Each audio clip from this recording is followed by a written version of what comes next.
travailleurs de la radio-télévision guinéenne RTG travaillent dans des conditions pénibles. Tenez-vous bien, un seul VTR au studio d'enregistrement audiovisuel, par exemple, pour toutes les différentes éditions d'information et pour toutes les émissions du programme télévisé. Je vous propose le reportage de Safiatou Kondé. L'on profite de cette journée pour lancer la migration de l'analogique vers le numérique. Bien beau. Le numérique, l'un des facteurs clés pour être dans le concert des nations. Un facteur aussi pour traiter à temps l'information. À 3 ans de l'échéance, où en sommes-nous? Quand on sait que les conditions de travail sont à peine soutenables à la RTG.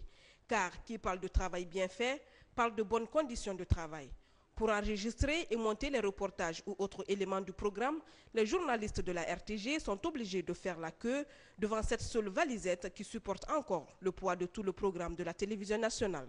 Quand vous venez par exemple au niveau des studios de montage, étant reporter vous-même, vous vous rendrez compte que c'est vraiment impossible, n'est-ce pas, de travailler là quand on sait la chaleur dans laquelle, n'est-ce pas, se trouvent les équipements. À la RTG, les reporters sont chargés de se trouver eux-mêmes, n'est-ce pas, leurs consommables. Vous n'êtes pas sans savoir que nous sommes assujettis à beaucoup de contraintes, notamment la ligne éditoriale des médias d'État, mais cela est normal.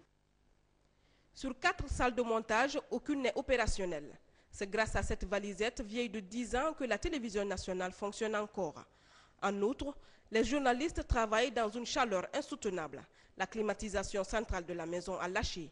Il faut donc se servir des éventails.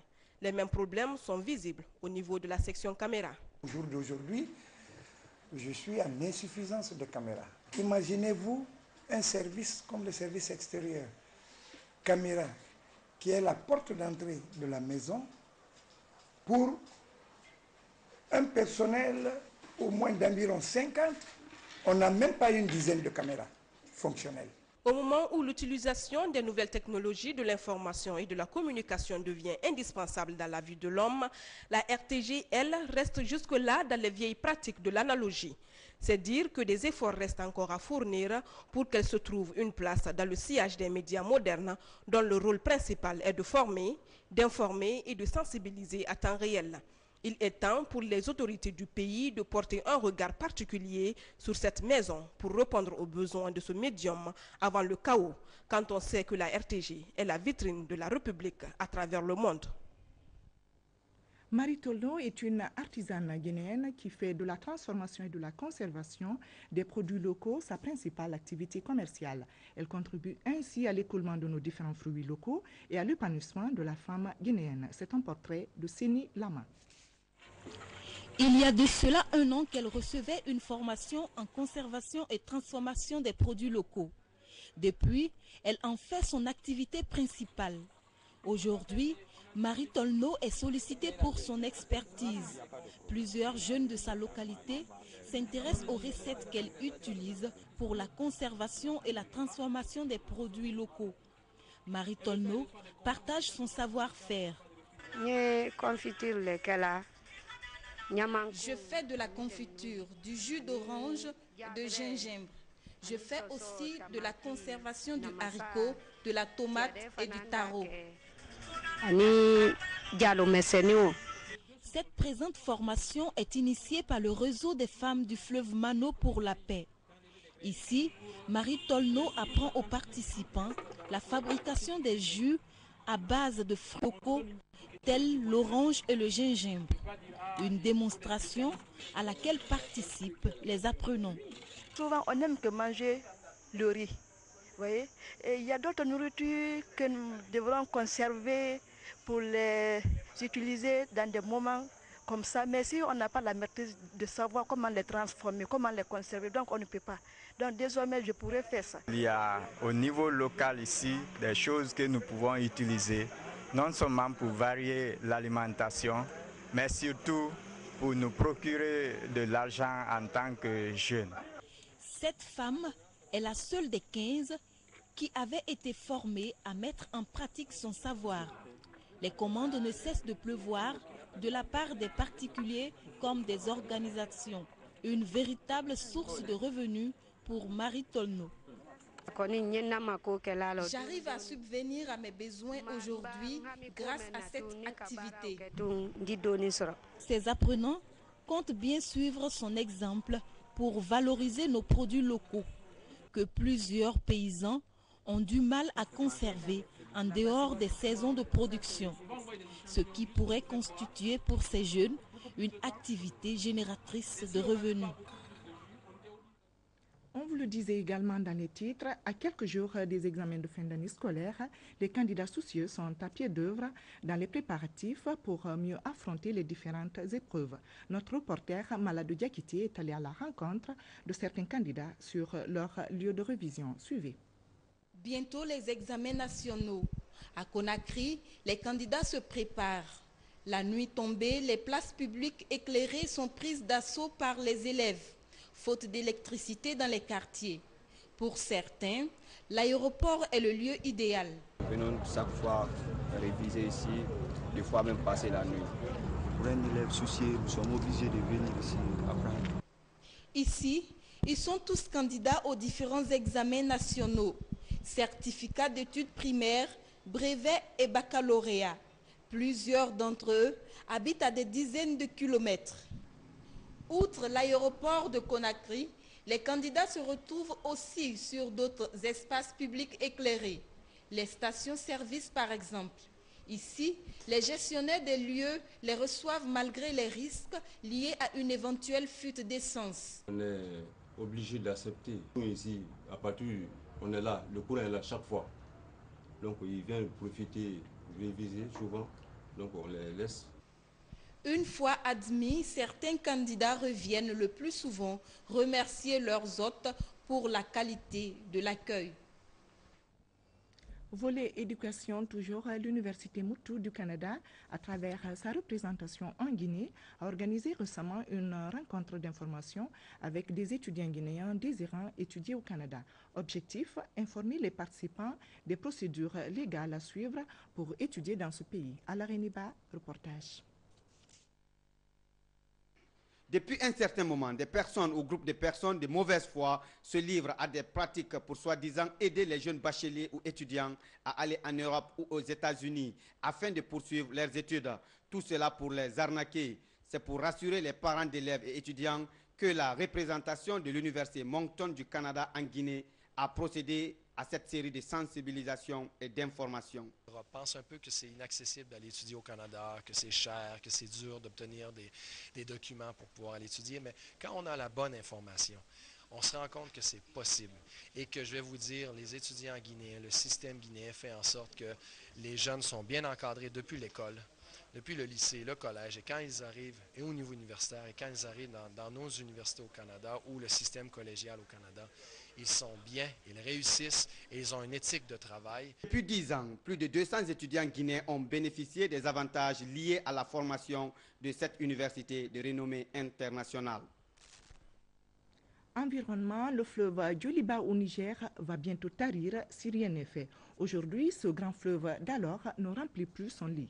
À la place de l'eau, que du sable. Les feux de brousse et les coupes abusives des bois pour les fours à briques seraient à l'origine de cette situation. C'est du moins ce que dit ce reportage de Mohamed Trouakamara qui revient du Sankara. Pour les cohabitants, le fleuve Djoliba ou Djaliba, par déformation le fleuve Niger. Il prend sa source ici dans le hameau de Bakonko, district de Francania, dans la sous-préfecture de Koubikoro, préfecture de Farana. Le constat est aujourd'hui très amer. Le Niger est victime de l'agression des coupeurs de bois de la forêt.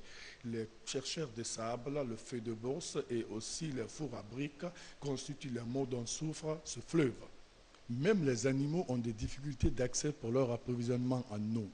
Il est temps pour les dirigeants en charge de l'environnement de venir au secours du fleuve Niger qui parcourt 4225 km sur une superficie de 25 000 km². 20 millions d'habitants qui vivent dans les différents pays traversés par ce fleuve vont avoir des difficultés dans les années à venir. Direction Labé où les agents de la sûreté régionale viennent de mettre le grappin sur deux présumés bandits qui opéraient sur les différentes routes du centre-ville.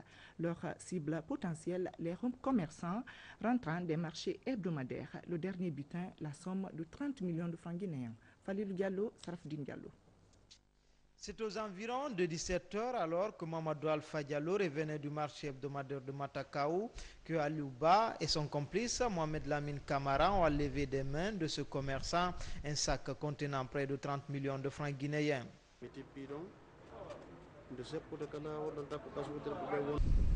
J'étais sur le point de traverser pour prendre un taxi-moto. C'est en ce moment que les deux sont venus derrière moi et ont arraché le sac. Après, j'ai pris un autre taxi-moto pour les poursuivre, mais malheureusement, ils avaient pris la tangente. Aussitôt alertés, les agents de la sûreté urbaine de la baie ont déployé leurs hommes pour traquer les deux présumés malfrats. C'est ainsi que nous avons déclenché les recherches, les enquêtes. Nous avons fouillé Pita, Dalaba, on a fouillé Tougué. En fin de compte, une semaine après de recherche, nous avons pu arrêter le premier. Interrogé, il a nié à bloc l'opération. Nous avons gardé la patience, nous avons continué les enquêtes et 3 semaines après, nous avons arrêté le jeune Mamadou Lamine Kamara. Il a reconnu les faits, il nous a expliqué comment l'opération a été montée. C'est ainsi qu'on les a arrêtés et vont répondre devant la loi. Malgré les efforts fournis par les forces de défense et de sécurité, les populations de la baie sont toujours victimes de braquages de motos, de vols à main armée et plusieurs cas d'assassinat. Culture avec le double album de l'artiste Sekouba Bambino sur le marché du disque guinéen. La dédicace a été faite samedi dernier devant la presse nationale. Ce double album baptisé Innovation et Diatigia vient avec de nouvelles tendances musicales de l'ambassadeur de la musique guinéenne. Notre reporter Francis Collier était de la partie suivie. L'ambassadeur de la musique guinéenne, Sekouba Bambino Diabaté, devant la presse nationale pour parler de son dernier double album après 20 ans de carrière musicale. L'album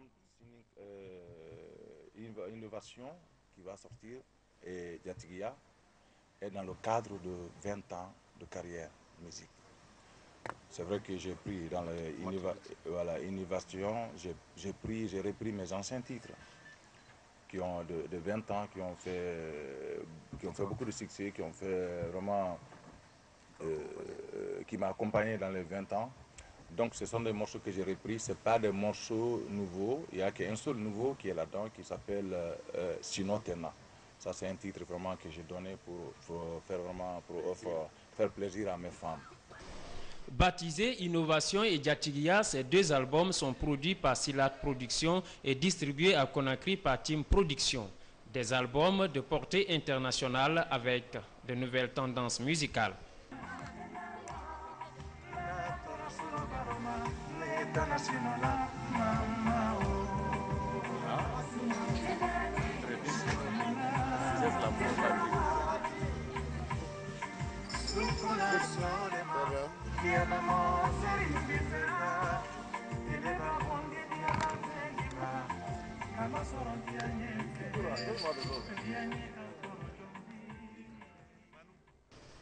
Ambassadeur de la musique guinéenne, Sekouba Bambino s'apprête pour une autre sortie internationale. Objectif, vendre au mieux la culture africaine de Guinée. 20 ans de carrière musicale, Bambino compte aujourd'hui 24 albums produits. Fin de ce journal, à demain à la même heure pour d'autres informations. Au revoir.